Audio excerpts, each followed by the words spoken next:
La la la la la la la la la la la. Mae gen I ffrind bach yn byw ym Buckingham Palace, a Charlo Windsor yw enw e.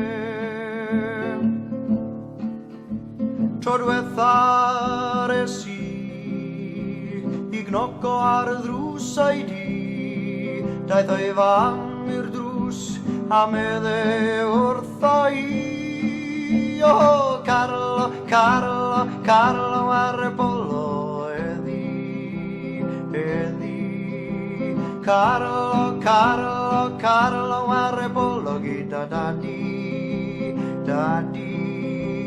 Aminwch yn y gan, trigolion fawr a man.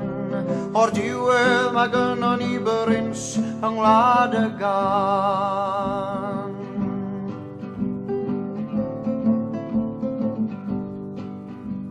Fe gafodd ei addysg draw yng Ngwlad Awstralia,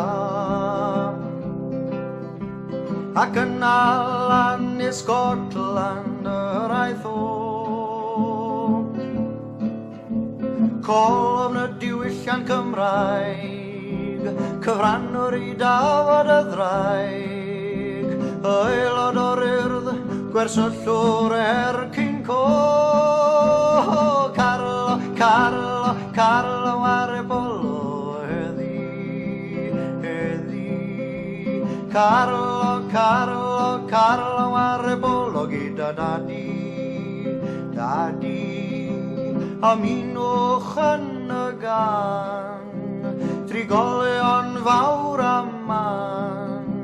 O'r diwedd mae gynnon ni bryns yng Ngwlad y Gan.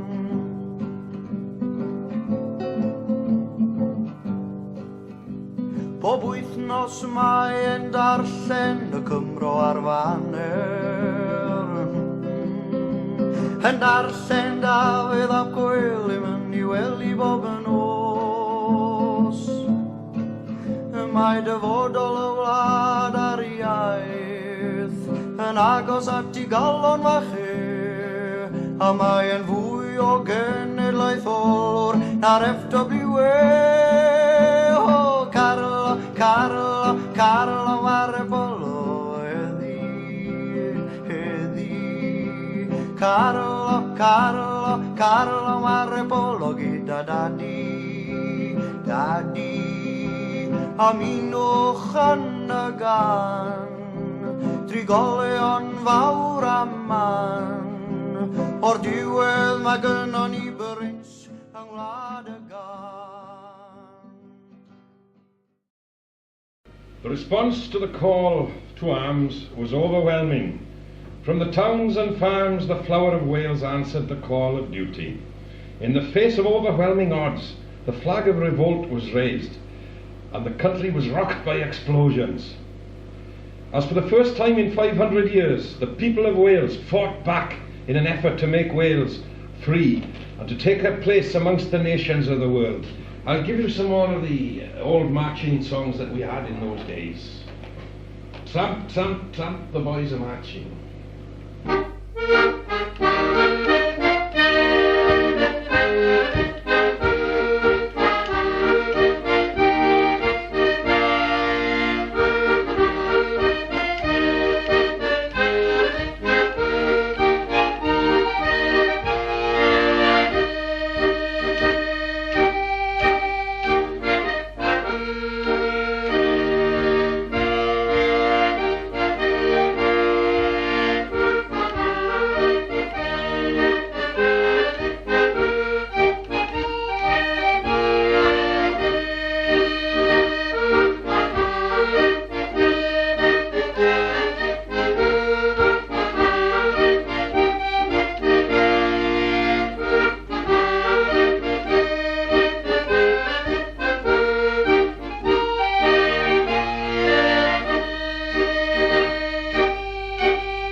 ffyddlon ein gwlad, am ddiffynon ein tir, pob gormes a brad, maen nhw'n gredu'n y gwir.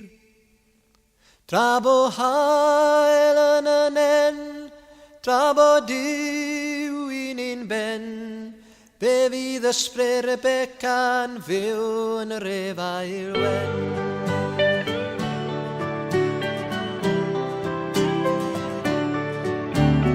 Gan refa hanner yn ôl, lan gwlad o dan ormes landlordiaid a hawliau yn tir.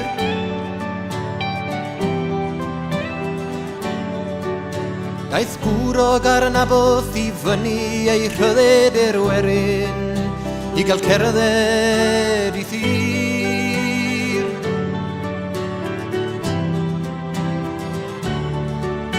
Ma' 'na rwystrau yn dal i'w goresgyn, ac mae teiog ac estron i'n herbyn, ond mae ysbryd Carnaboth yn ein galw i'w ddilyn o hyd. Maen nhw'n ffyddlon ein gwlad, am ddiffynnwn ein tir, bob ormes a brad, maen nhw'n gredu'n y gwir. Tra bo hael yn y nen, tra bo diw un un ben, be fydd ysbryd Rebecca'n byw yn y refael wen.